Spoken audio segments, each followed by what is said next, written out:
pues esta humilde trinchera de Cristo Rey a la contrarrevolución hispánica, a la resistencia católica, y bienvenidos pues al inicio de las conferencias cuaresmales del año 2026. Ya las iniciamos el año anterior con el padre Charles Moore, y este año van a intervenir distintos sacerdotes. Y el primero que nos acompaña hoy en esta primera conferencia cuaresmal es nuestro queridísimo y admirado Monseñor Alberto José González Chávez. Bien, unos apuntes iniciales en este introito. Primero, uno de los síntomas de la Iglesia moderna, desde el Vaticano II, es que trata a los fieles como si fueran imbéciles. Imbéciles, entiéndame en el sentido etimológico latino, de débiles mentales, pusilánimes, de almas pequeñas.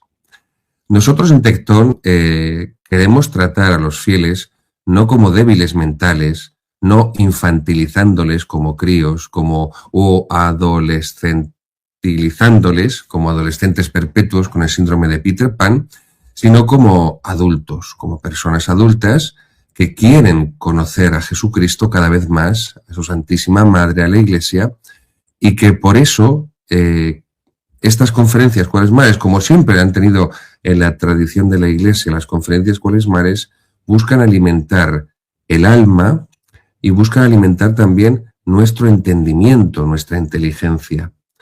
Recordad que una de los ejes, de los fundamentos por los que nos movemos, yo por lo menos humildísimo y modestísimo servidor de ustedes, es a la hora de formarnos la pauta que da el gran Don Columba Marmión, ese gran monje benedictino, Beato Columba Marmión, ese gran monje benedictino que era un gran sabio, un gran teólogo y al mismo tiempo era un santo y un hombre de fe. Y que él lo define en su obra magnífica, Jesucristo, Vida del Alma, como espiritualidad dogmática. Es decir, cuando la Iglesia está totalmente ahogada en el sentimentalismo, como yo en mi obra de Roma a Berlín, la protestantización de la Iglesia católica, señalo, la Iglesia vive totalmente ahogada en el sentimentalismo, y cuando campan a sus anchas en la Iglesia actual espiritualidades, por ser generosos y benévolos, vamos a dejarlo así, en espiritualidades sentimentaloides, en las que se ha producido la abolición de la razón, del pensamiento, del ejercicio de la racionalidad y, por lo tanto, la abolición de la teología para refugiarse en un sentimentalismo. Por eso en Tectón queremos ofrecerles una espiritualidad dogmática, una espiritualidad recia, firme, sólida, anclada en la Sagrada Escritura y en los grandes santos y padres de la Iglesia y los clásicos de la tradición, que sea una espiritualidad que alimente y que nutra nuestro entendimiento, nuestra inteligencia, y que también mueva nuestro corazón y mueva nuestra voluntad. Esta primera conferencia cuaresmal la va a impartir, como les digo, Monseñor Alberto José González Chávez, y va a versar sobre la Santísima Virgen María como medianera y corredentora de todo, medianera todas las gracias y corredentora. Bien. Ahora nos lo va a decir Monseñor, no sé, ya ha escrito más de 30 libros, yo creo, ha escrito más que Pérez Galdós, y eso que Pérez Galdós era liberal, pero creo que ya Monseñor ha escrito más que los episodios nacionales de Galdós y todas las novelas y demás. Bien, pero esta es la primera obra que hemos tenido el honor en nuestra editorial de Tectón de Páginas Contrarrevolucionarias de publicarle. Es su primera obra de teología. Pero entiéndanme, por eso lo que les he dicho antes, no es una obra de teología academicista, restringida solo para un grupo de sesudos teólogos en un claustro académico para consumo endogámico de la institución y que de ahí nos sale, ¿no?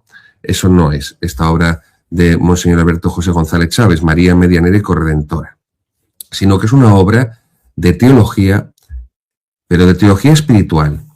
Y es una obra de teología espiritual firmemente asentada en la tradición y en los dogmas y en la Sagrada Escritura, en lo que el gran Melchor Cano, si lo puede poner en pantalla nuestro realizador, el gran teólogo Melchor Cano llamó los lugares teológicos. Ahí tenemos a Melchor Cano. Este es el patrón de nuestra escuela de pensamiento católico, Melchor Cano. Melchor Cano, natural de Tarancón de Cuenca, fue teólogo en el Concilio de Trento. El Concilio de Trento fue un concilio completamente español, gracias a la reforma de la Iglesia Española, de los Reyes Católicos y del Cardenal Cisneros, y él fue uno de los grandes teólogos de Trento, Melchor Cano, tomista, del tomismo más fiel a Santo Tomás, teólogo imperial, porque el Papa tenía sus teólogos personales, pero este Cano fue teólogo del emperador Carlos V, que fue el que gracias a él se convoca el Concilio de Trento. Si no es por Carlos V, no se convoca el Concilio de Trento. Esta es su gran obra, los lugares teológicos, de Logis Theologicis, los lugares teológicos, es decir, las fuentes. ¿Cuáles son las fuentes de la teología? La teología moderna tiene sus fuentes que son opuestas a la teología tradicional católica, pues la teología nueva tiene como fuentes pues los inmigrantes ilegales, sobre todo si son musulmanes, el cambio climático, los LGTB-HJA, tal, esas son las fuentes de la teología moderna, el ecumenismo y la libertad religiosa, todas estas cosas, ¿no? Pues son sus fuentes teológicas, pero esto es totalmente ajeno y contrario a la teología católica y por lo tanto a la espiritualidad católica, Y lo que nos falla, queridos míos, es que a la espiritualidad católica actual está divorciada, hay una cesura, está separada de la teología. Y esta obra de Monseñor las aúna, las reúne a las dos, a la espiritualidad y a la teología y a la espiritualidad. Por eso es un libro de formación, pero es también un libro de espiritualidad, de oración. Insisto, para que no se produzca esa separación de, no, esto es formación y esto es para rezar. No, es que tenemos que rezar con la fe, con los dogmas de la fe, con las verdades de la tradición. Y por eso en esta obra de Melchor Cano, Los lugares teológicos, de Logis Theologicis, va a hablar Melchor Cano, el grandísimo Melchor Cano, de el método teológico. ¿Qué es eso el método teológico? Es el método que se sigue para hacer teología. El método teológico para hacer teología depende de la idea, del concepto, de la noción que tenemos de lo que es la revelación. Y la revelación con mayúsculas, la revelación de Dios, es que Dios ha dado a conocer al hombre.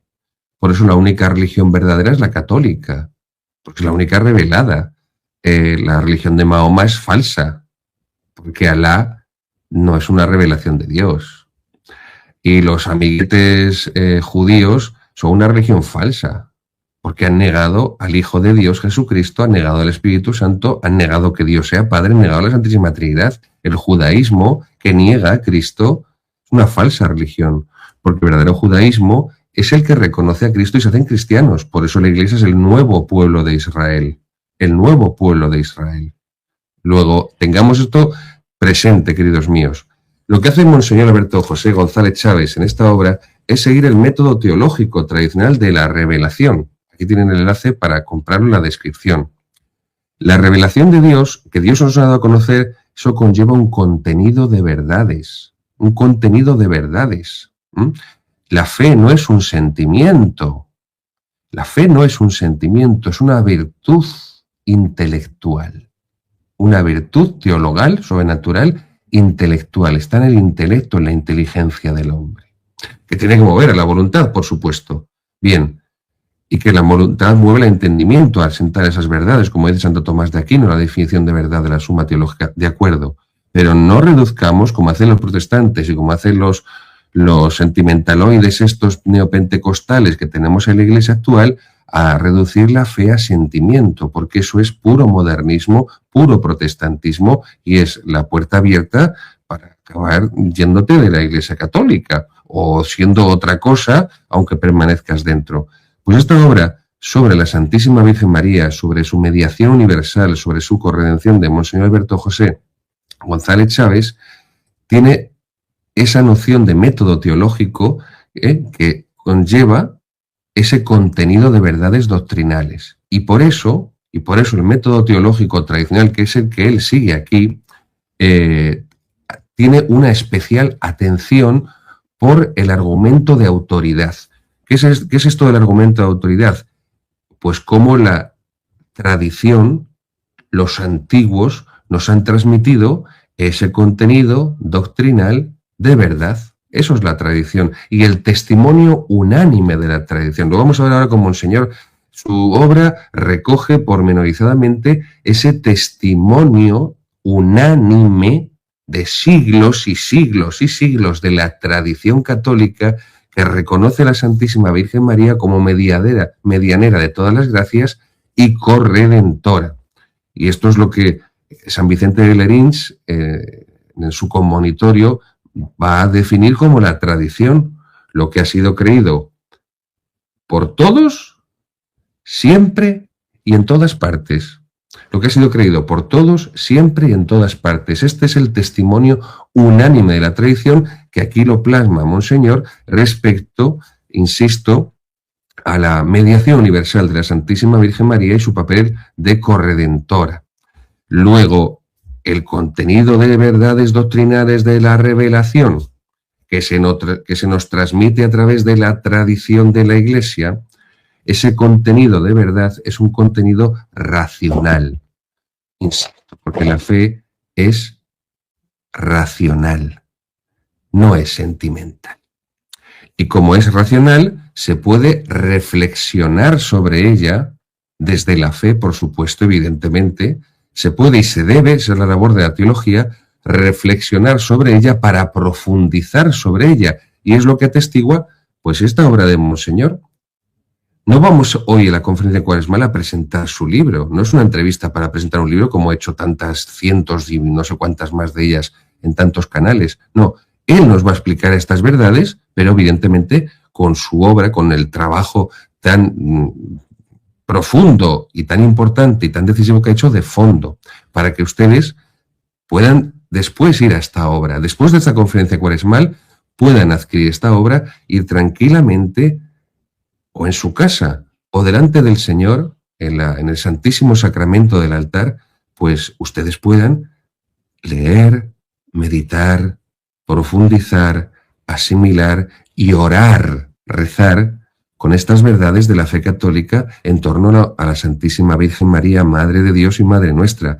Pues ese contenido doctrinal de verdad, que es racional, porque la fe es racional, y por eso se puede reflexionar sobre ella y se debe, y es lo que hace la teología católica de verdad, y para profundizar sobre ella, siempre se hace en el mismo sentido y siempre se hace en la misma sentencia. Si no se hace así, según la tradición, se acaba diciendo lo contrario a lo que la Iglesia ha creído siempre, que es lo que ha hecho el Tucho, decirnos que los santos, los teólogos, los padres, los papas estaban equivocados durante siglos y que ahora ha llegado él, que tiene una inteligencia teológica, pues no sé, iluminada, no sabemos por quién, pero iluminada, y que él ha llegado a la conclusión de que la Santísima Virgen no es medianera de todas las gracias, no es corredentora, que son títulos que no se comprenden y que no se deben utilizar a partir de que lo ha dicho en el documento infame ese que sacó el amiguete, que ha escrito 2 libros de porno gay, que es la misma firma, por cierto, de sus libros de porno gay, que la de ese documento que ensucia a la Santísima Virgen María. Y por eso, como estamos en el tiempo de Cuaresma, queridos míos, para prepararnos al misterio de la redención, que va a culminar con la pasión, con la muerte, con la resurrección de nuestro Señor Jesucristo, con la Semana Santa, con el Triduo Pascual, qué mejor forma de empezar estas conferencias cuaresmales que aprendiendo para rezar, aprendiendo para ponernos en oración de las verdades de la fe que nos transmite en esta obra sobre la Santísima Virgen María, Monseñor González Chávez. Le damos la bienvenida. Muy buenas noches y encantado. Igualmente, querido Monseñor. Bueno, yo ya he hecho mi introito. Yo solamente voy a decirte que de los, no sé, ¿cuántos libros has escrito ya en total? Vamos a ver, don Gabriel, usted tiene un problema conmigo y no pequeño, que es que me quiere demasiado. y entonces las pasiones nublan el entendimiento.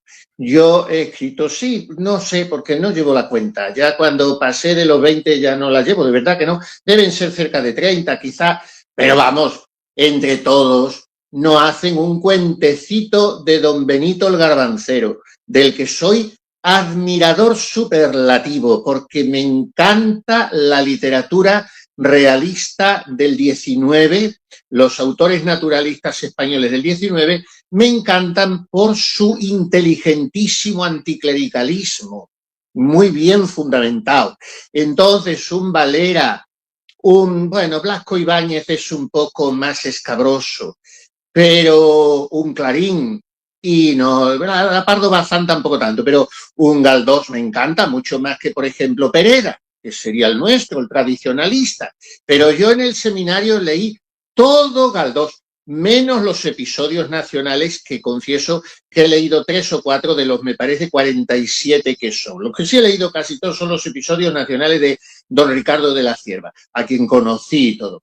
Pero Galdós, claro, sumergirte, no voy a decir en Fortunata y Jacinta, que es la segunda novela en castellano después del Quijote, pero viviendo en Toledo, por ejemplo, como vivíamos en el seminario, leer Ángel Guerra y entrar en los entresijos psicoafectivos y en las sublimaciones imposibles de un sacerdote no centrado, o en Nazarín, un sacerdote fantástico que se echa por los caminos, que luego lo versionó cinematográficamente el inefable Buñuel, o en Alma, o en Misericordia, o en Tristano, o en Marianela. Las novelas de Galdós las leí todas, en todas aparece la némesis de lo que ha de ser un sacerdote fiable, aunque era un tipo simpático. Y Galdós me encanta. Claro, compararme a mí con Galdós. Yo, mis libros, pues son hagiografías divulgativas, alguno litúrgico, alguno espiritual, pero no valgo para nada. Entonces, lo que pasa es que usted me quiere a mí mucho.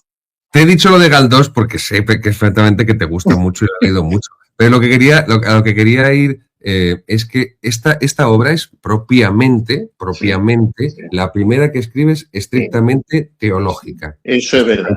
Eso es verdad. Hice ahí un conato de una obrita que luego no salió mal, pero no se divulgó mucho. La titulé ¿Comprendéis lo que he hecho con vosotros? Un tratado de la Eucaristía en torno a la misa. Esa la saqué ahora unos 20 años en Edivesa. Pero esta la he trabajado mucho, me ha ayudado muchísimo la Virgen Santísima porque lo he hecho en poco tiempo a raíz de la nota esta de mis pecados. Y bueno, pues ya está, que yo estoy muy contento aquí de hablar de ella y ya está. Yo, además, como digo, nos queremos. Yo también tengo un problema con usted que es, pues ya se lo he dicho muchas veces. Oigo su voz de locutor, de Bobby de Glané, de Matías Pras, de aquellos locutores de cuando la radio era radio de verdad, y entonces envidio esa voz y también la fluidez y además me ha encantado. Me voy a lanzar ya. Voy a hacer una doble introducción filológica, porque me ha encantado eso de la imbecilidad.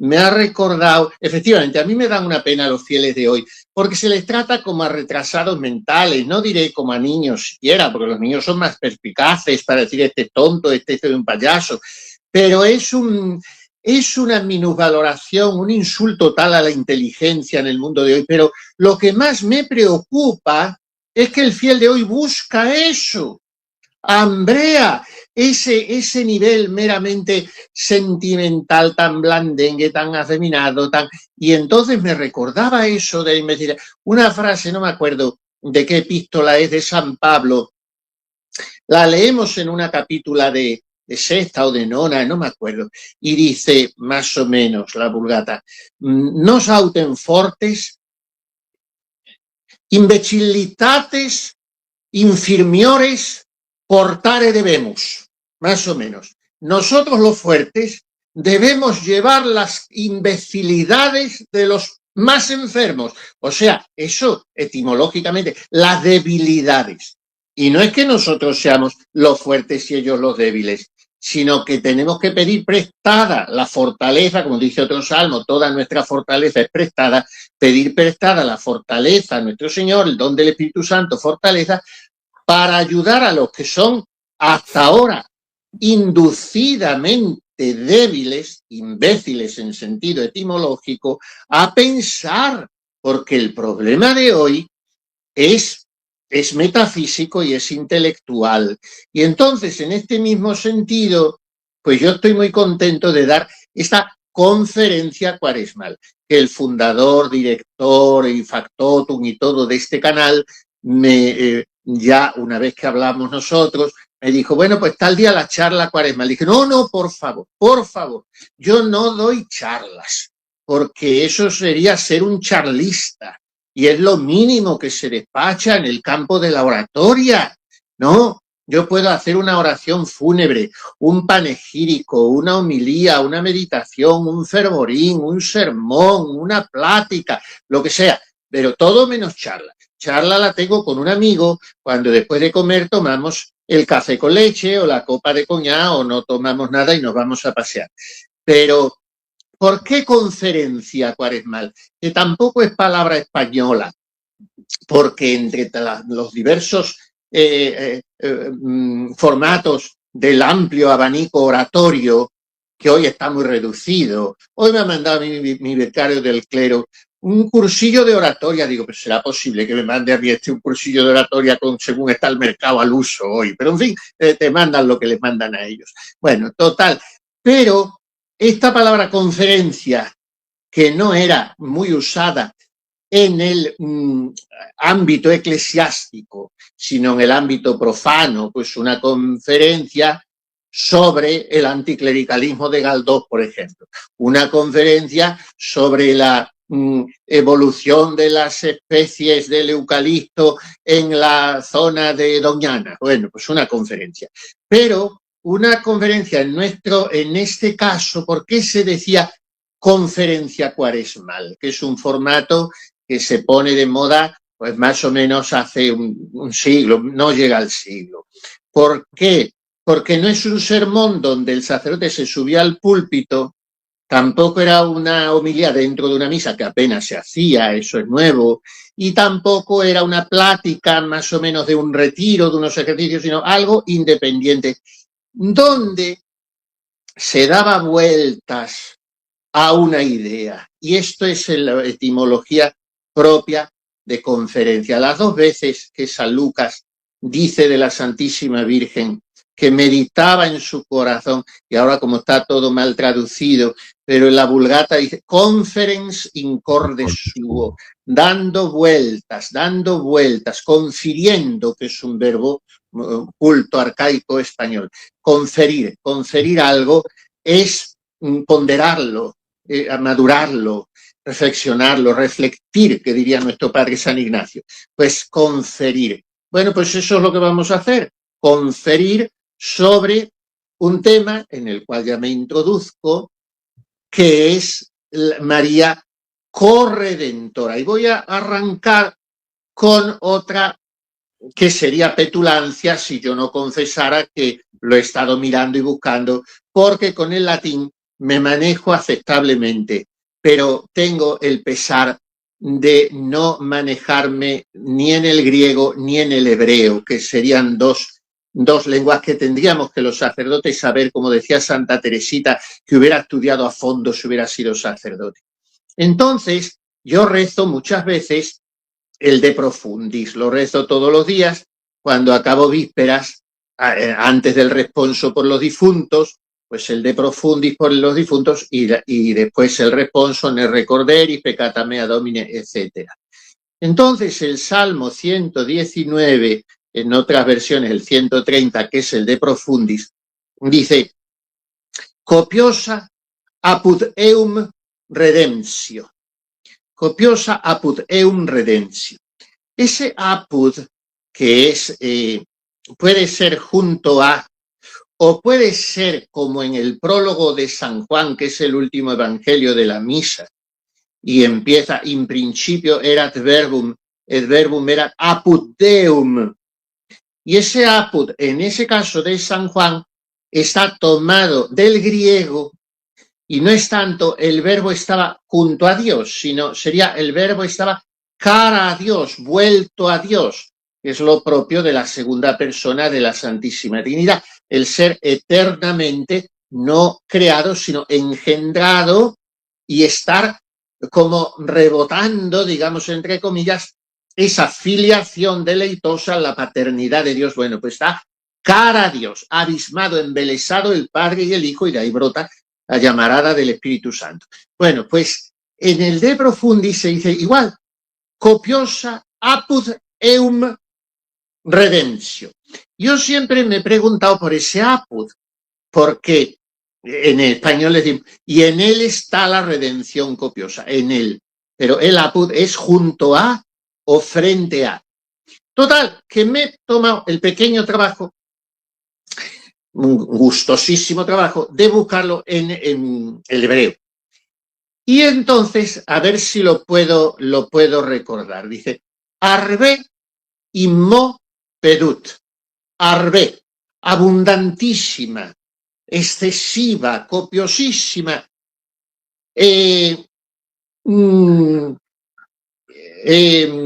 Al final, arbe immo pedut, que es redención o rescate, immo. Y ese immo es también junto a él, con él está la redención copiosa. O sea, que yo he buscado lo que pretendía,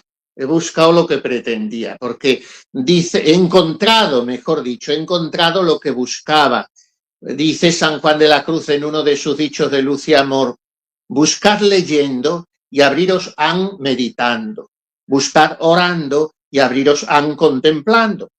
Bueno, pues yo he buscado leyendo, estudiando, y he dicho, junto a él está la redención copiosa, con él está la redención copiosa.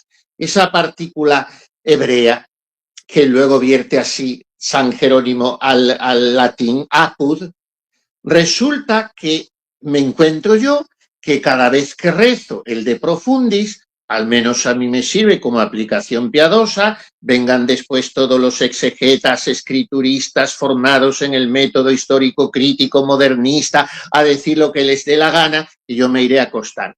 Pero a mí me sirve mucho porque junto a él, o sea, pero si él es la redención, él ya es el redentor porque es la fuente de la redención. Pero junto a él también hay una redención abundante derivada de él. Total, que esto yo no lo había, por supuesto, pensado y por lo tanto reflejado en mi libro, y ahora cuando preparaba esta conferencia y un poquito el exordio, el preludio, eso que usted llama tan litúrgicamente el introito, pues resulta que me he encontrado con este pensamiento que a mí me va a alimentar mi piedad, creo yo, no pocos días de esta Cuaresma, cuando miro a la Virgen Dolorosa. Y una vez que he dicho esto, pues creo que podemos hacer un breve comentario de las afirmaciones que sobre este aspecto de la misión de María, porque eso es otra cosa que me pone nervioso, lo del papel y el rol y la función. Son tres palabras que aborrezco, como si María fuera una actriz de teatro y el rol son galicismos. Bueno, pues la misión de María resulta que todos los papas del siglo XX, de una manera más o menos explícita, algunos rotundamente explícita, como Pío XI y sobre todo Juan Pablo II, 7 veces, y otros explícita, implícita, pero yo no diría tanto que es implícita, porque el mero hecho de no reproducir un vocablo literal no significa algo tácito, significa otra manera de decirlo, no usando esa palabra, pero no por hacer un circunloquio diplomático o escapista, sino porque es otra posibilidad de expresarlo.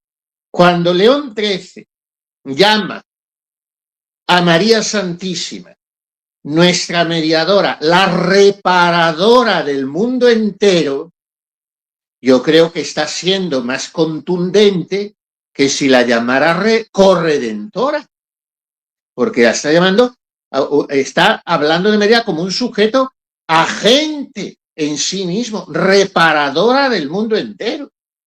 Cuando San Pío X dice que hay una comunión, habría que decirlo en latín, yo en el libro lo traigo, las expresiones todas, he procurado ponerlas literales en latín, porque ahí siempre hay que ir a lo original, menos ahora, que ahora los documentos te los sacan directamente en italiano, en inglés o en esperanto, en lo que les dé la gana, pero tiene que ser el original latín cuando había buenos latinistas y ahora no sabe latín ni los obispos ni los cardenales, pero entonces San Pío X dice, comunión de voluntad y de dolores entre María y Cristo.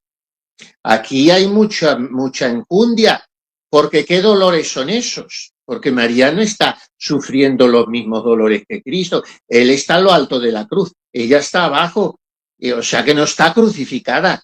Y San Pío X dice comunión, o sea, común unión, lo mismo, de dolores entre María y Cristo.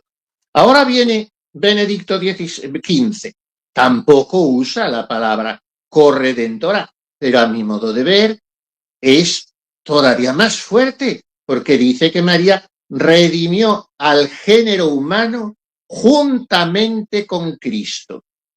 A mi modo de ver, esta expresión es más vigorosa, más enérgica, más potente que decir corredimió con Cristo.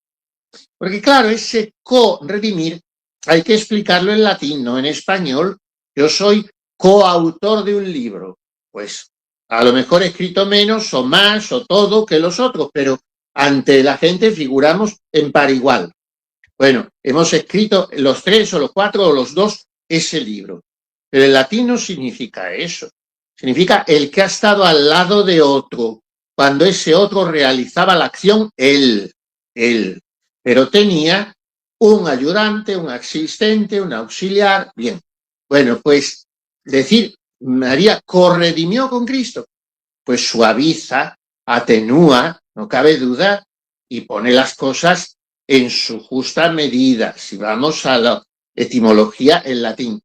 Pero viene Benedicto XV y dice, María redimió al género humano juntamente con Cristo. Y por fin Pío XI, paladinamente, en un par de ocasiones, no solemnes, pero en audiencias, porque era el año que fue glorioso, aquel año jubilar, porque se inventaron ese año de que en 1933, los 33 años del Señor, bueno, pues, y entonces estos peregrinos de Vincenza, me parece que era, en una audiencia, y Pío XI les dice aquella frase, en el Calvario quedaste constituida la corredentora. Bueno, Pío XII, que era un hombre finísimo en todo, y este adjetivo es muy polivalente, pero todas las aplicaciones psicológicas, diplomáticas, intelectuales, de elegancia, todas son aplicables a Pacelli. Era un hombre fino, pues no usa la palabra corredentora, pero dice, llama a María socia in divini redentoris opera. Bueno, socia es compañera, pero es más que compañera. Un socio en una empresa tiene la participación en la inversión y en los beneficios de la empresa. La mínima compañía de Jesús, como le gustaba llamarla a San Ignacio, parece algo irónico, pero sí, la mínima compañía, pues en realidad en latín, en la versión en Roma, es la Societas Jesus, la sociedad de Jesús. Bueno, pues María es socia en la obra del Divino Redentor. Y es que seguimos, es que después viene Juan 23 y dice que María es la principal colaboradora de la voluntad salvífica de Cristo. Y ya llegamos a, como digo, las 7 afirmaciones de Juan Pablo II, que no las vamos a recorrer una por una, y viene el original, porque es un hombre muy original, yo le quiero mucho, es muy original después de todo. El original, Benedicto XVI, y entonces él, pues, bueno, venía de donde venía, tenía su itinerario teológico y biográfico, tenía su conversión y tenía sus cosas. Y entonces era no propicio al título de corredentora. No lo era, no era proclive a ese título en lo personal. Y como prefecto le piden un voto y lo da. Eso no quiere decir la utilización torticera que esta nota después ha hecho de Benedicto XVI, porque no creo yo que nunca Benedicto XVI se hubiera atrevido a decir que ese título era siempre inapropiado, siempre inoportuno, sino que lo hizo de manera privada como prefecto y aquello no tuvo una repercusión. Tuvo una repercusión indirecta, notoria, pero en fin, insonora, en el hecho de que desde aquel año 1996 Juan Pablo II tampoco volvió a pronunciar la palabra. Pero es que tampoco pasaba nada. Una cosa es no pronunciar la palabra y otra es decir, prohibido pronunciarla porque hasta ahora se ha equivocado la Iglesia, 5 siglos de teología, todos los santos y todos los papas, también del siglo XX, en fin. Bueno, pues Benedicto XVI efectivamente se manifiesta no favorable, porque no era un hombre del que se pudiera decir casi en nada que se manifestara contrario, de una manera positiva, frontal, porque era siempre muy suave, ¿no? Pero se manifiesta no favorable a este título, porque no tiene, según él, suficiente apoyo, digo según él porque es opinable, y como hoy sigue siendo opinable, esto no es magisterio así extraordinario ni nada. Entonces, no tiene suficiente apoyatura escriturística, bueno, por supuesto que tampoco la tiene la asunción al cielo, menos todavía. Ni la sinodalidad, ni la sinodalidad. Bueno, pero eso ya, vamos a hablar en serio. Esta noche estamos hablando en serio, en parámetros lógicos de personas que piensan con cierta elegancia mental. Lo demás yo no sé ni lo que es. Entonces, quiero decir que Benedicto XVI, pues resulta que dice eso, que no, que María tal, pero luego resulta que llega a Papa y entonces tiene unas afirmaciones que sorprenden un poco, porque, por ejemplo, en una canonización de este fray Antonio de Santana en Sao Paulo en el año 2007, dice, no hay fruto de la gracia en la historia de la salvación que no tenga como instrumento necesario la mediación de Nuestra Señora. Bueno, yo creo que muchísimas de las homilías que decía Benedicto XVI, lo que no se puede decir de los papas, porque sería imposible, no tienen tiempo material, pero en él sí, las homilías eran suyas redactadas por él. Esta, pues quizá no lo fuera porque era una beatificación, una canonización, un viaje apostólico, no lo sé. La cuestión es que él lo pronunció. Y pasa como ahora con el Papa León XIV, estará de acuerdo o no estará de acuerdo con lo de corredentora, pero lo ha afirmado. Al final los papas lo que hacen es lo que queda, ¿no? Entonces, esto dice, María, mucho cuidado con esta palabra, instrumento necesario en la historia de la salvación a la hora de obtener nosotros los frutos de la gracia. O sea que está rayando una altura maximalista de un San Alfonso María de Ligorio cuando dice, no hay una sola de las gracias de la economía divina que deje de pasar por las manos de María antes de llegar a nosotros. Y esto lo dice Benedicto XVI, como dice, y me ha gustado mucho que lo ha querido señalar en el prólogo que me ha hecho el libro, Monseñor Schneider, como dijo en Fátima, a los enfermos, vosotros seréis redentores en el Redentor, como sois hijos en el Hijo.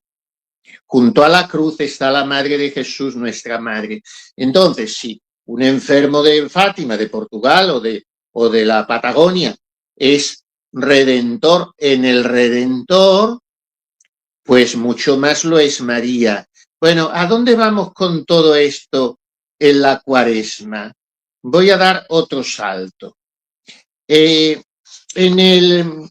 la nota esta de la Mater Populi Fidelis, que es una nota, yo lo he dicho muchas veces, el 90% de la nota, el 95, el 97, está bien, pues son una cosa bonita, hablando de la Virgen, no hacía falta ninguna porque ya sabemos todas esas cosas, pero bueno, les gusta sacar unos documentos interminables de vez en cuando, será para recordarnos que están ahí, pues ya está, están ahí ellos.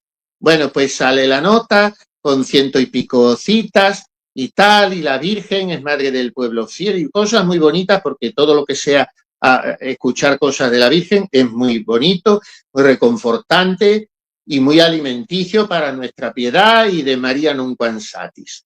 Ahora, llega a cierto punto de la nota. A mí el día que me dijeron ha salido esta nota, dije pues es para esto, no es para otra cosa, porque después de las 4 intervenciones que había tenido el pontífice difunto, diciendo sin rebozo ninguno, con aquella, no sé, espontaneidad, vamos a decir suavemente, que le caracterizaba. Yo lo digo por ti. Bueno. Displicencia.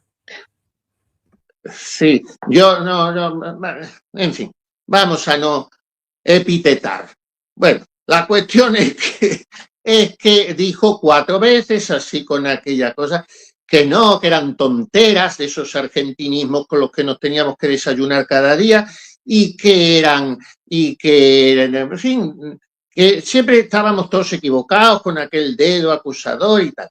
Bueno, pues entonces resulta que deja eso preparado y con una voluntad muy firme de que se... Porque claro, estamos culpando mucho al pobre señor Fernández, pero bueno, sí, hombre, claro, si no lo hubiera querido no lo hubiera sacado, digo yo, pero parece ser que como la fiducia eran encargos muy dispositivos de arriba. Bueno, da igual.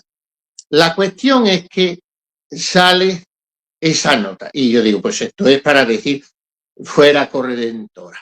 Bueno, ahora me pongo a leerlo despacio, me pongo a rezar, a pensar y a ver, voy a hacer, pobre de mí, tan desgraciado como soy, un pequeño homenaje, regalo a la Virgen, pero no en plan apologético, arma arrojadiza, no, propositivo, como se dice ahora, una obra hablando de ella y toda la obra mirando a fundamentar no este título, porque no se trata de un título, sino esta verdad de la vida de María, la misión, la vocación de María, no por estar al pie de la cruz, que es una visión reductiva a la que se tiene de María corredentora como la dolorosa, no, sino por decir su fiat en Nazaret. Ahí está la corredención de María, en su maternidad divina, que es de donde brota todo, porque todas las grandezas, la santidad, las prerrogativas de la Virgen no brotan de sus dolores ni brotan de su gloria, brotan de su maternidad divina. De manera que es en el fiat donde está el germen de todo. Bueno, empiezo a estudiar un poco, claro, la obra, pues es una obra que yo no estoy descontento de ella, pero es una obra muy, muy, muy perfectible, porque está hecha en poco tiempo y con muy buena voluntad, pero en fin, estuve muchísimas horas encerrado, pero estudio despacio, y bueno, vamos a ver qué fundamentos tiene todo esto. Fundamentos del concilio, sí, para arriba y para abajo, Lumen Gentium, ya sabemos que la parte un poco más progresista del episcopado no quiso un documento aparte de la Virgen, quiso que se incluyera en la Lumen Gentium, capítulo 8 de la Lumen Gentium, muy bonito, muy bien. Bueno, como digo, no añadía nada porque el Concilio Vaticano II no añadió nada, estaba todo dicho, un concilio pastoral y por tanto el menos importante de los 21 que se han celebrado. Ahora parece que es el único que se ha celebrado en la historia de la Iglesia, pero añadir no añadió nada. Los 2 más estaban todos ahí, lo único que podía haber añadido fue la condena del comunismo, que el buenazo, gordito, santo y todo lo que queramos de Juan XXIII dijo que no. Bueno, pues bueno, luego los politic, con con los Villós y los Casaroli, esto no hace aquí al caso. Quiero decir, la aportación fuerte que podía haber hecho el Vaticano II no la hizo. Y después vino las derivaciones del concilio, no insertas en el concilio, pero derivadas colateralmente, y el destrozo de la liturgia, y luego la inundación de modernismo otra vez. Bueno, pero vamos a la Lumen Gentium, un documento bonito al final de la Virgen Tal, capítulo 8. Y ahora la nota esa trae muchas referencias, como no podía ser de otra manera, a la Lumen Gentium. Y trae referencias a la Lumen Gentium, puntos 58 y 61. Los dos puntos más definitorios, explícitos de la corredención de María. Sí, pero los trae en Confer, pero no trae el texto de esos puntos del concilio. Y es un texto muy interesante porque, claro, es donde realmente se podría haber basado la nota en el Concilio Vaticano II para decir María es plenamente corredentora. El concilio se atrevió a decir socorro, traducen en español, que está muy mal traducido porque lo que dice el concilio en latín es adjutrix, ayudadora, auxiliadora, abogada y medianera. Los 4 títulos que cita el concilio, que ahora parece ser que el de medianera con muchísima cautela, y lo trae el concilio, que para ellos es el sacrum absolutum. Bueno, pues, pero corredentora no se dijo, aunque algunos padres quisieron que se dijera. Pero, ¿qué dijeron? ¿Qué dijo ese texto del concilio? Que no lo cita la nota. Que María, padeciendo con su hijo cuando moría en la cruz, cooperó en forma enteramente singular y prorsus modo cooperata est, a la obra del Salvador. Esto lo omite la nota. Esta cooperación en forma enteramente impar, enteramente singular, con la obediencia, la fe, la esperanza y la ardiente caridad, con el fin de restaurar la vida sobrenatural en las almas.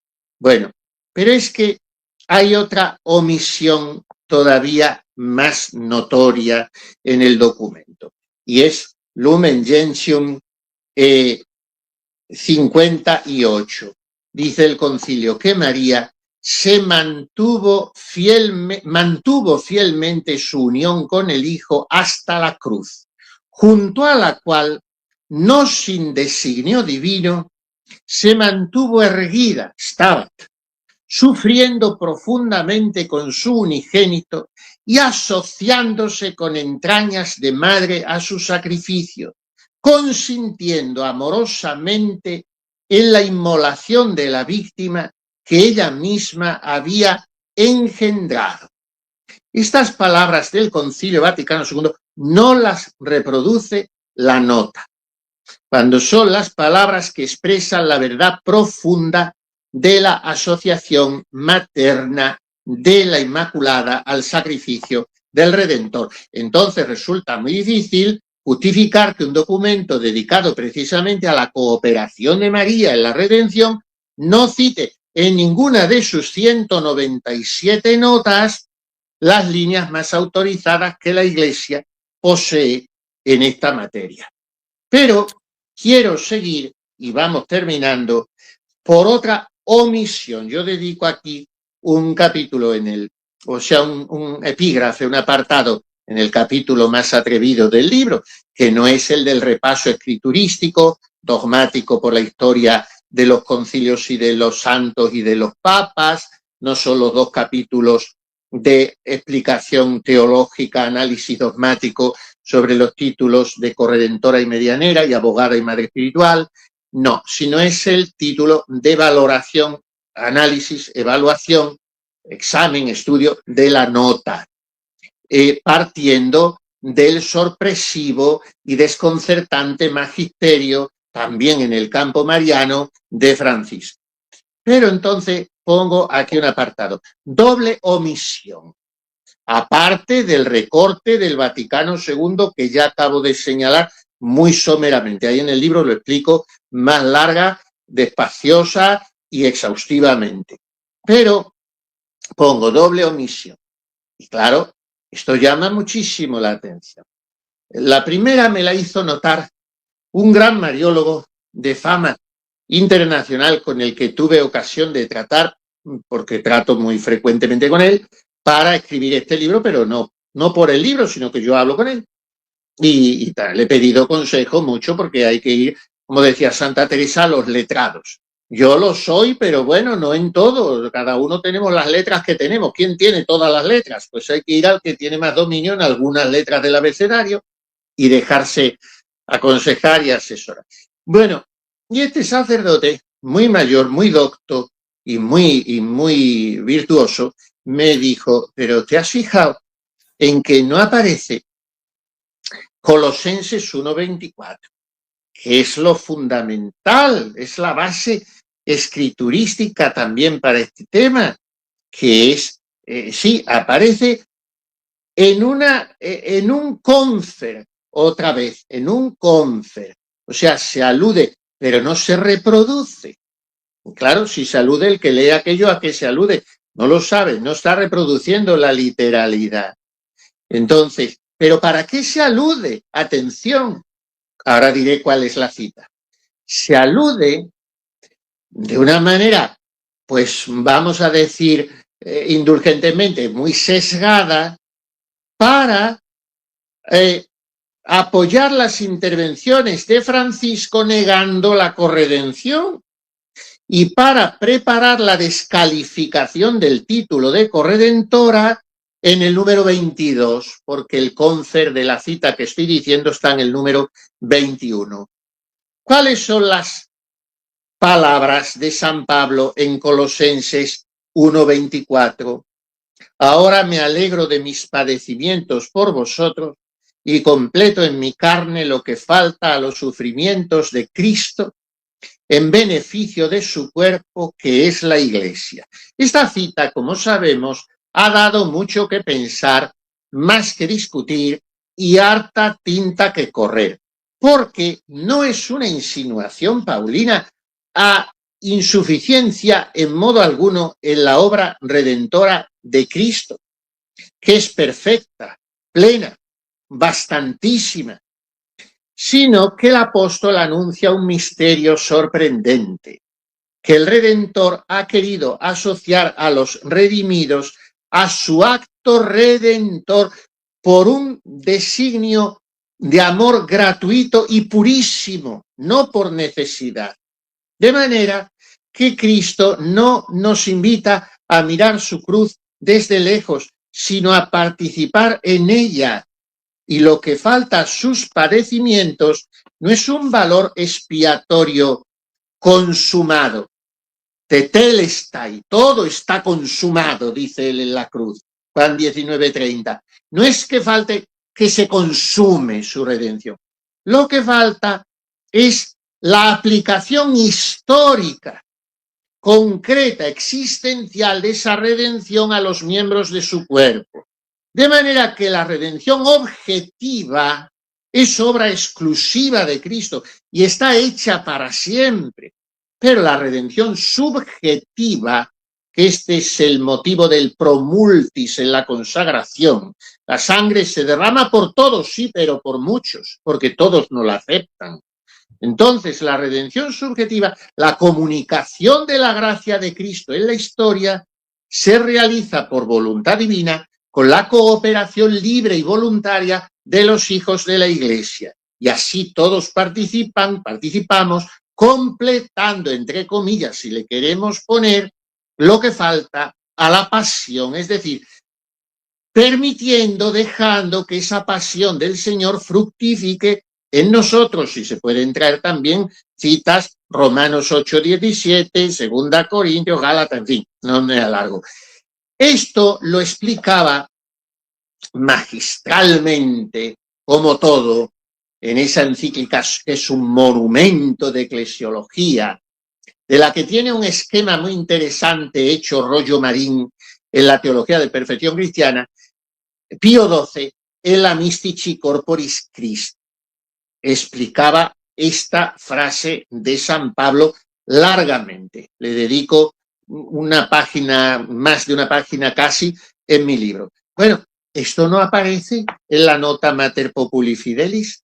Entonces, si nada hay que completar a la pasión de Cristo, pues si nosotros no somos corredentores con Cristo, tampoco lo es la Virgen Santísima, porque también lo profundiza esto Pío XII, otra vez, en la encíclica sobre el Sagrado Corazón, Aurietis Aquas.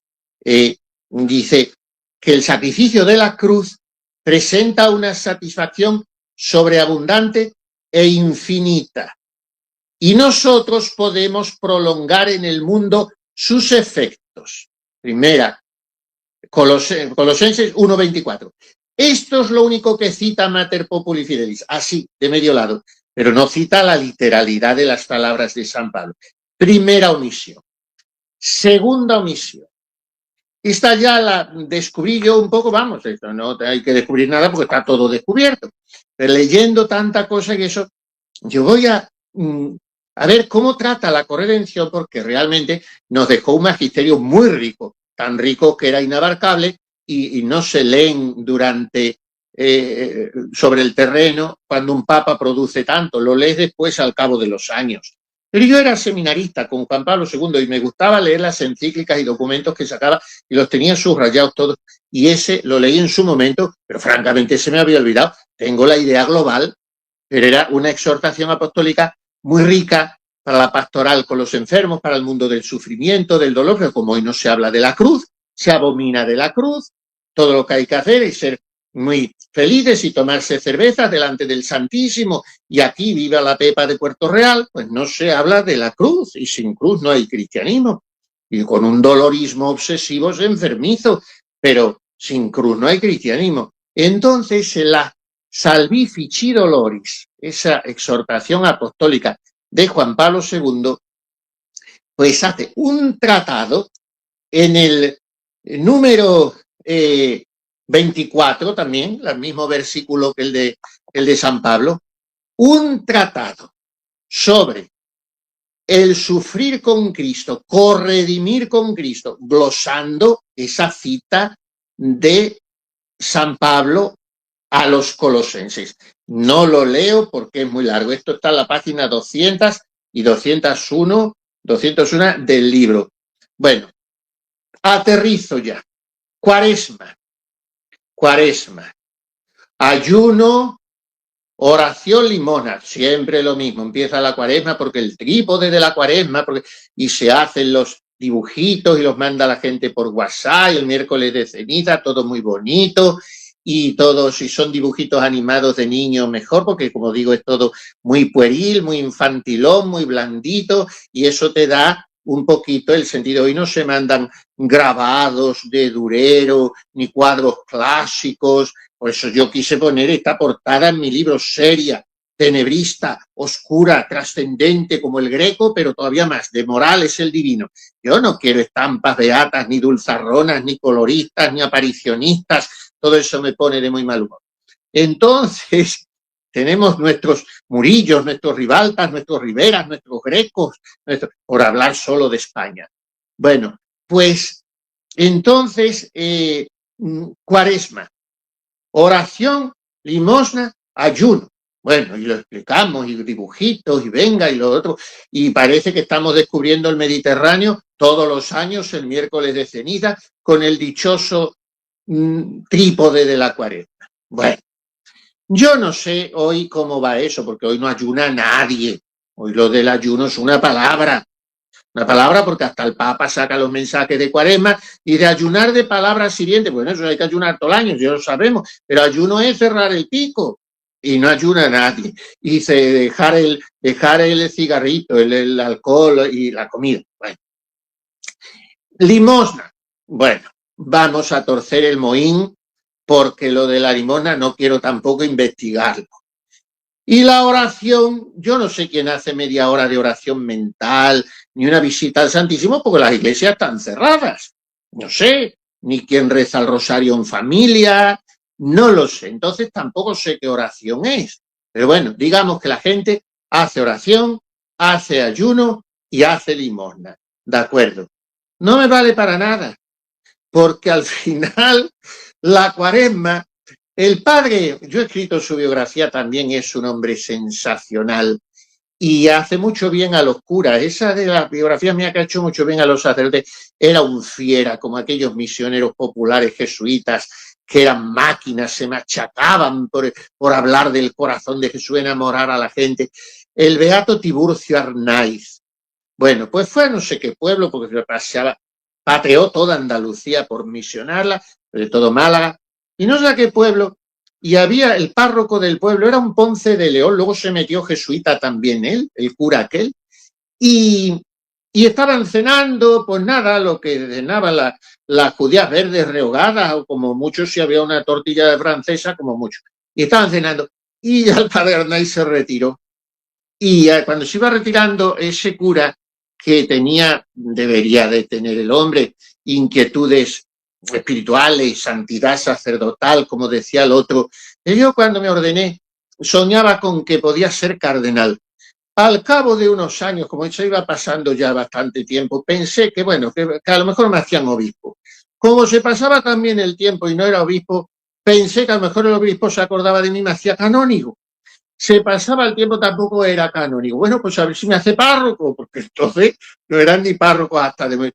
Y ya que estoy en los 70 años, ahora me ha dado por la santidad, decía aquel cura, cuando todo le había dado por ser santo. Bueno, pues a ese hombre le daría por ser santo y se fue a los jesuitas, pero andaba ya con el hormigueo y el padre Arnaiz se retiraba pero no a dormir porque esa gente dormían 2 o 3 horas.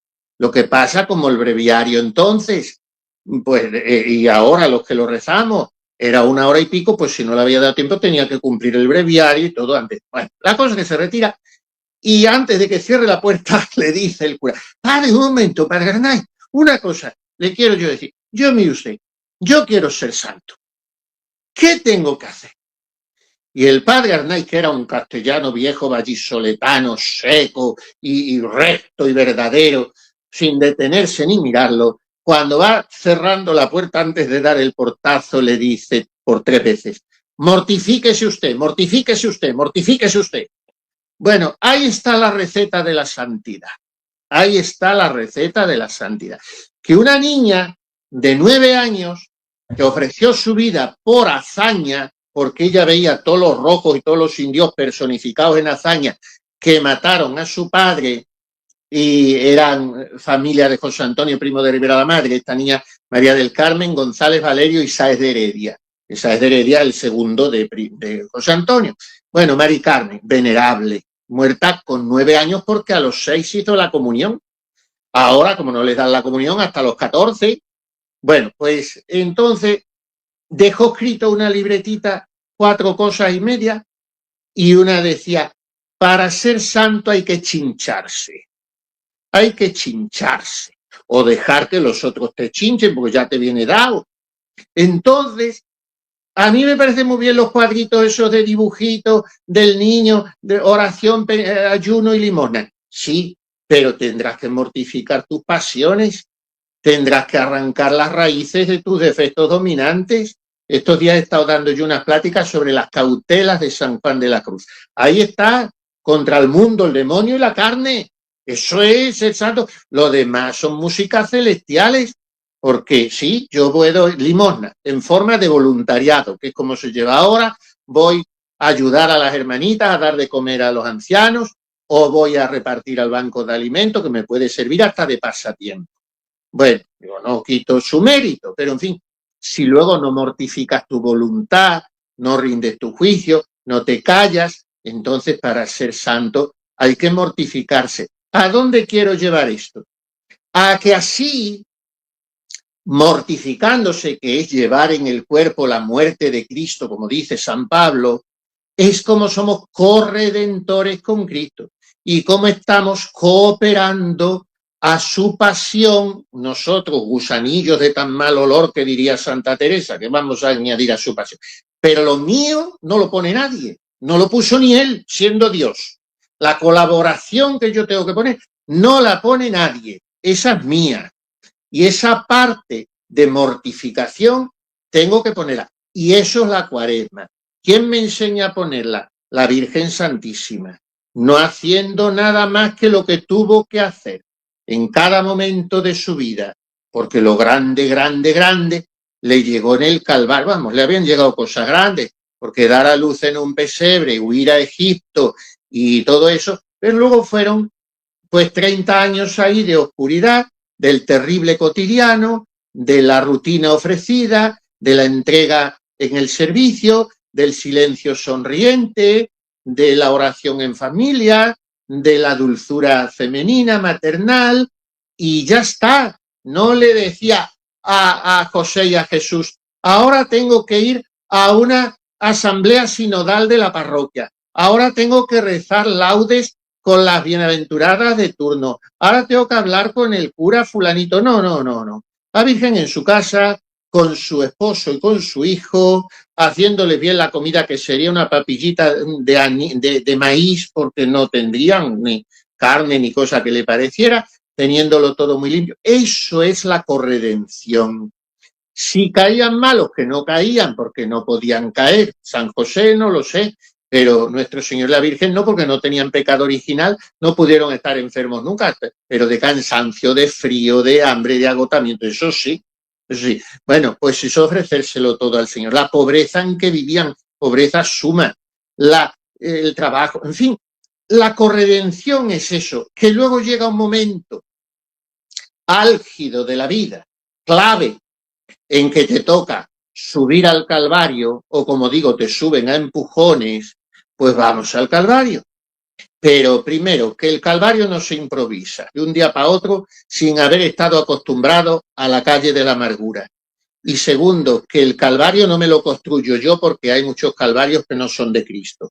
Que el Calvario de la autovictimación son poesías autocontemplativas, autorreferenciales. No. Entonces, ¿qué nos enseña esto de María Corredentora? Nos enseña primero toda la mariología, porque todo es, yo digo que así como la mariología es interdisciplinar en relación con la teología, la corredención es interdisciplinar dentro de la mariología. Porque vas a hablar de la corredención, tienes que hablar de todo, todo, porque Inmaculada y Asunta parece que menos, pero también tienen que ver más con la mediación universal. Pero la maternidad divina, está ahí la corredención, la vida entera de la Virgen Santísima. Entonces, ¿yo cómo voy ahora a arrancar de mi mente? De mi mente, no de mi forma mentis, de mi corazón, de mi ser católico, no de mi teología cristiana, como ahora se dice cristiano, no, católico. Por supuesto, claro, somos cristianos. ¿Cómo voy a arrancar eso? Que he crecido en eso, que me lo han enseñado, que lo he oído a todos los santos. María Corredentora, si además es algo que a mí me estimula, me exige en mi vida ascética, de ofrecimiento, de mi sufrimiento, de mi padecer, de mi vida diaria, de mi aceptación de las faenas, porque en realidad la pasión fue eso. Pasio es la palabra más por antonomasia que define algo que yo no hago. Una cosa es el sujeto agente y el sujeto paciente, el que se aguanta. O sea, la pasión de Cristo es soportar como cordero llevado al matadero, es aguantar, es dejarse hacer. Hay un dicho de Luz y Amor de San Juan de la Cruz, en el que le dice a una monja, yo se lo repito a todas las monjas, le digo, si vivieran esto, se ponen en peligro inminente de ser santas. Y es lo contrario de lo que hoy les van a predicar y a enseñar en todas las formaciones permanentes, el desarrollo de la personalidad, la obediencia dialogada, el explotar las cualidades. Bueno, San Juan de la Cruz dice, déjate enseñar, déjate mandar, déjate sujetar y despreciar y serás perfecta. Bueno, pues esto es lo que hizo Jesús en su pasión y lo que hizo María en la suya. Dejarse, como cantaba la Madre Maravillas, ¿no? Si tú le dejas, qué bien lo hará, dejarse. Bueno, esta es mi conferencia cuaresmal, dándole vueltas a la misma idea, conference in corde suo, como María. Y mirarla a ella para nosotros, con los mimbres que tenemos, que son nosotros la vida sacerdotal, el oficinista la suya, la madre tal, el anciano tal, el enfermo tal, no clericalizándole, porque últimamente se nos ha hablado mucho de que hay que huir del clericalismo, pero resulta que tenemos que huir del clericalismo los sacerdotes, que por supuesto he empezado diciendo que soy profundamente anticlerical y que me encantan los autores anticlericales, pero parece que lo que se enseña es que nos desclericalicemos en el sentido de perder la identidad, la esencia y las formas sacerdotales, y los laicos, como se dice ahora, que yo digo seglares, a clericalizarse. Todo el día en las sacristías, en las asambleas, en los congresos, en los retiros, siempre lo mismo, porque ves esas semanas de pastoral, esos planes de pastoral, pues hay un contingente ahí de gente aburrida, de señoras, de octogenarios, de tal, y de, siempre lo mismo, pescar las mismas peceras y clericalizarlos. No. Como ha desaparecido la acción católica y el apostolado seglar, pues al final, ¿qué se ha hecho? Pues una endogamia centrípeta que no tiene más que olor a naftalina, en el mejor de los casos, no vamos a entrar en otros olores, y eso no es. Entonces el seglar, en su trabajo, en su vida diaria, eso es la corredención. No son las 7 espadas de María, que en ella lo fueron, pero al final. Pero cada uno tenemos nuestras 7 espadas diarias, que no se tienen que ver, ni que proclamar, ni nada. Termino con 2 santos, y a modo de postre, de epílogo, de añadidura, de regalo, porque es que el libro este tiene unas 350 páginas. Pero lo que vale más, bueno, yo creo que vale todo, pero en fin, lo que tiene más fuste son las 250 primeras.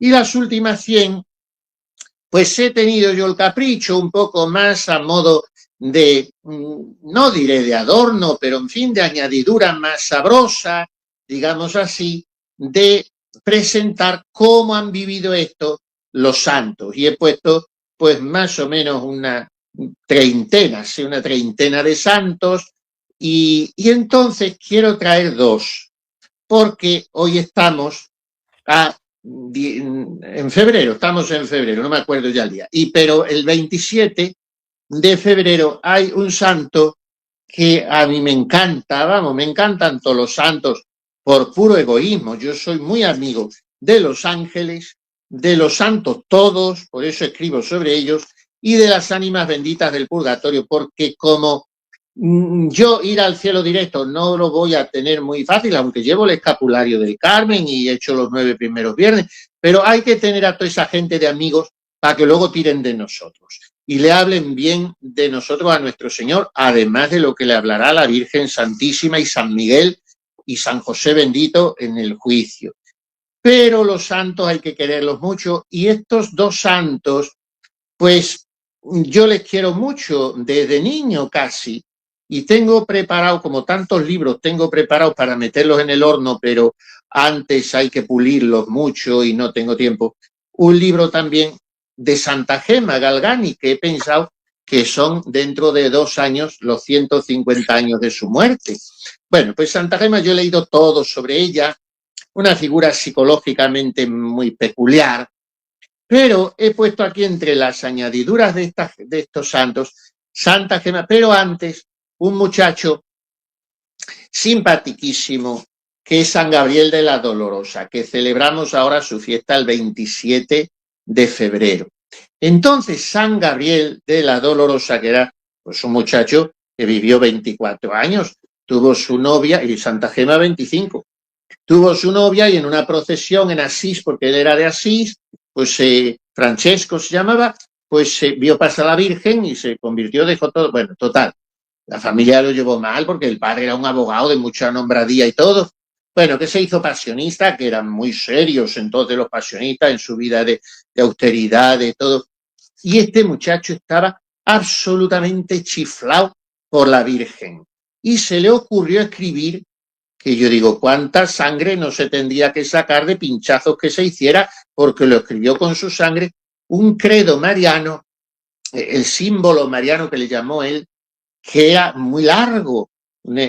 Yo a veces he predicado sobre él alguna cosa y es una preciosidad, ese símbolo mariano de la Virgen. Y entonces, en el artículo 14, dice San Gabrielito, que luego se le aparecía a Santa Gema por las noches, cuando ya estaba en el cielo, a rezar maitines con ella, porque Santa Gema, sin que nadie se lo hubiera enseñado, rezaba en latín y leía a San Anselmo de Aosta en latín, que yo he tenido en mis manos el librito en Luca, porque he ido 2 veces a Luca, y al Gran Sasso también he ido a visitar a San Gabriel.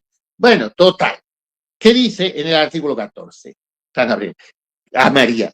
Creo que vuestra intercesión es moralmente necesaria para nuestra salvación y que todas las gracias que Dios nos dispensa pasan por vuestras manos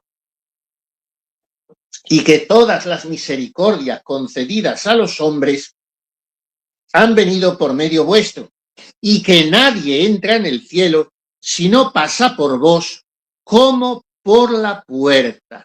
Bueno, esto en cuanto a medianera, pero luego la llama San Gabriel cooperatrice di nostra giustificazione y coadjutrice della redenzione. No le dice redentora, pero es lo mismo, coadjutora de la redención y cooperadora de nuestra justificación. Bueno, es un suspiro muy largo de amor mariano que nace del corazón juvenil de un muchacho absolutamente enamorado de la dolorosa. Y luego está Santa Gema Galgani, que experimenta en la misma escuela pasionista de San Gabriel la cercanía de María, a la que llama siempre, es italianísima, mamá le dice en sus escritos, y recibe las llagas, Santa Gema, y tiene la visión de Jesús crucificado, y allí, junto a Jesús como corredentora en la visión, son visiones imaginarias, ya lo sabemos, y está María. Y entonces le escribe ella, al recogimiento interno sucedió pronto el rapto de los sentidos y me encontré delante de mi mamá celestial, que tenía a su derecha mi ángel custodio, el cual primero me mandó rezar el acto de contrición. Cuando lo hube terminado, la mamá me dirigió estas palabras: hija, en nombre de Jesús, te sean perdonados todos los pecados. Lo primero María hace como de vehículo de redención, como de transmisora del perdón. Después añadió: Jesús, mi hijo, te ama tanto y quiere hacerte una gracia. ¿Sabrás tú corresponderle? Io ti sarò madre, yo te seré madre. Te mostrarás tú verdadera hija mía, y a partir de ahí recibe Gema la estigmatización. O sea, resplandece en esa página de su diario la mediación y la corredención mariana. María presenta a Gema el perdón del Hijo y la reviste con su manto antes de la efusión de las llamas que marcarán a la joven con las llagas del Redentor. Bueno, se me ha ocurrido terminar con estas 2 muestras de estos 2 santos recientes, porque son de hace siglo y pico, pero podíamos recorrer tantos santos, ¿no? ¿Por qué han profundizado los santos en este misterio de María medianera y corredentora? Porque ellos, como que son católicos, no protestantes, saben que el católico tiene una misión única de cooperación activa en la redención. No es el luterano que no puede hacer nada, sino es el católico que puede y debe y quiere hacer todo lo que pueda, sin voluntarismo, sabiendo que no hay más que un mediador y más que un redentor, que ni siquiera María es medianera y redentora en sí misma. Esto lo sabemos, pero sabemos que corredimir con Cristo y a ser de alguna manera mediadores de gracia para los demás con Cristo, supeditados, subordinados a Cristo, estamos llamados todos por el bautismo. Si estamos llamados todos, está llamada la que es ella sola, más santa y llena de gracia santificante que lo que han sido y serán todos los ángeles y santos juntos, que es María. Bueno, pues esta un poquito deslavazada, un poquito desordenada, ha sido mi conferencia cuaresmal, por la atención que han prestado a la cual, pues doy yo mis más expresivas gracias, que decían nuestros abuelos, mis más expresivas gracias a los oyentes y a este discreto, mortificado contertulio que he tenido, que me ha escuchado con ese rostro de aquiescencia que me daba pie para seguir confiadamente, porque si no mi timidez me hubiera hecho trastabillarme, empezar a balbucir y un desastre. Pero no sabe qué fortaleza moral me ha infundido su rostro, don Gabriel Calvo Zarraute. Dios se lo pague. Muchísimas gracias, monseñor. Queridos seguidores, oración, ayuno y limosna. Qué mejor oración también para el tiempo de la Santa Cuaresma que el Santo Rosario, y que no nos falte al menos una parte del rosario al día.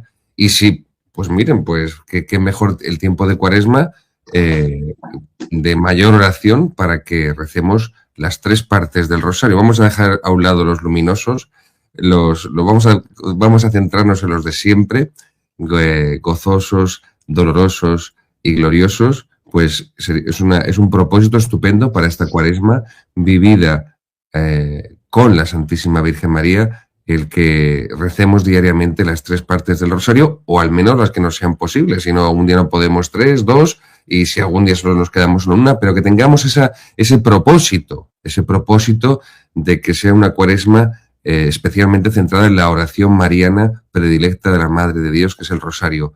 El ayuno, pues ahí cada uno, como decía Monseñor, cada uno sabe dónde le aprieta el zapato. Y la limosna, pues ¿qué quieren que les diga? ¿Qué mejor limosna que hacerse con la obra de Monseñor Alberto José González Chávez, María Medianera y Corredentora?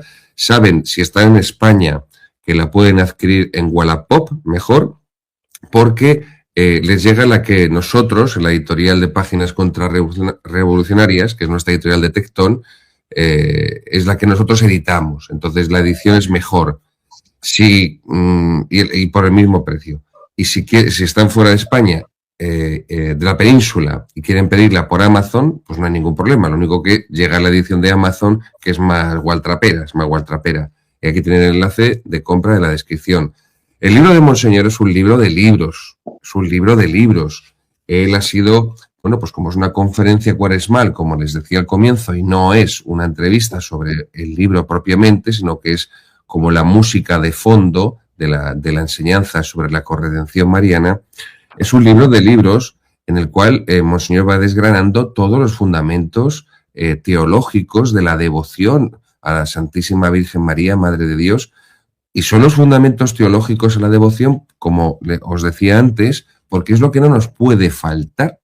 No nos puede faltar teología a nuestra devoción, porque si pretendemos una devoción sin teología, eso se nos va a deshacer como un castillo de arena, Y si tuviéramos solo teología sin devoción, pues es algo frío, que no mueve el corazón y que no pone en marcha la vida para servir a Dios, que al final es eso, la devoción, la prontitud, como dice Santo Tomás de Aquino, la prontitud en el servicio divino, Así que, Monseñor, este regalo de esta obra yo te lo agradezco personalmente, porque es un compendio accesible perfectamente para cualquier persona de cultura media, para cualquier fiel que quiera que su piedad y su devoción a la Santísima Virgen sea cada vez más firme a nivel teológico, y que además, aprendiendo de esta obra, no vas a poder, no quiero decir sentir, pero bueno, no vas a poder dejar de algún modo de ser consciente de que crece en ti el amor a la Madre de Dios, a la Virgen Santísima. Porque cuanto más conoces a la Virgen, es imposible no quererla y no tener cada vez mayor devoción.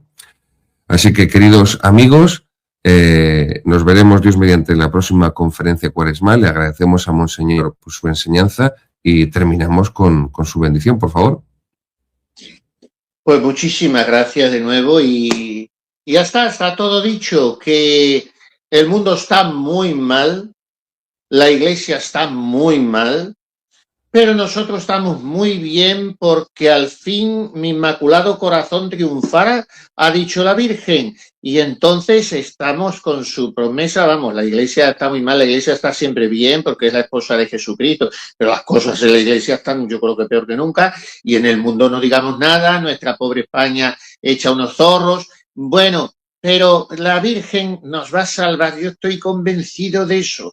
Mis familiares, amigos, cuando están lejos de Dios, yo se los tengo encomendados a la Virgen. Pero encárgate tú, madre mía, ¿qué no hará una madre? ¿Qué no hará? Y te lo tengo encomendado y me quedo tan tranquilo y no sufro. Y digo, o sea, al final todo va a salir bien. Así que yo, al dar esta bendición, pues encomiendo a todos los pacientísimos oyentes para que ahora no sé qué hora será cuando cada uno nos oiga, pero yo ya me voy a descansar pronto y yo siempre deseo a todo el que quiero que la Virgen te arrulle esta noche, que la Virgen vele tu sueño, pues ya está, eso les digo a todos, que la Virgen los abrace, los tenga en su regazo, les cure, les consuele y con la Virgen vamos bien. A ella le da igual que unos digan que no es esto, que es lo otro, si lo es, ¿qué más da? Ella es madre y cuida de nosotros.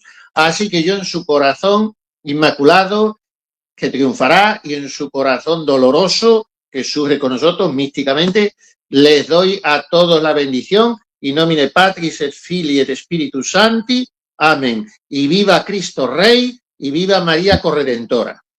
Viva, que además es el baluarte, Monseñor, es lo que podemos hacer, aquí nos podemos agarrar para luchar contra la protestantización de la Iglesia Católica, contra el modernismo, contra la impureza, la infiltración homosexual del clero y el episcopado, las herejías, la destrucción de la liturgia. Es que al final es como y sobre todo, perdón, contra el cansancio, porque frente a todo eso, a uno le vienen muchas veces ganas de decir, anda, quedaos, y de cansarte. Pero para mí, con que ya tengo unos años más que usted, don Gabriel, por lo menos 10 o 12, no sé, pero yo la oración aquella que aprendíamos en el seminario de San Manuel González, el obispo de los Sagrarios Abandonados, Madre Inmaculada, que no nos cansemos. Yo no le digo que no peque, que no caiga en tentaciones, eso ya lo digo en el Padre Nuestro, pero que no, el cansarse para mí es lo peor, porque ya se puede hacer lo que sea la tontería, hay que seguir y luchar y sonreír y caminar silbando y dejar a los pájaros cantar, que decía don Bosco. Muchísimas gracias, monseñor. Un abrazo grande. Un abrazo, hasta pronto a todos.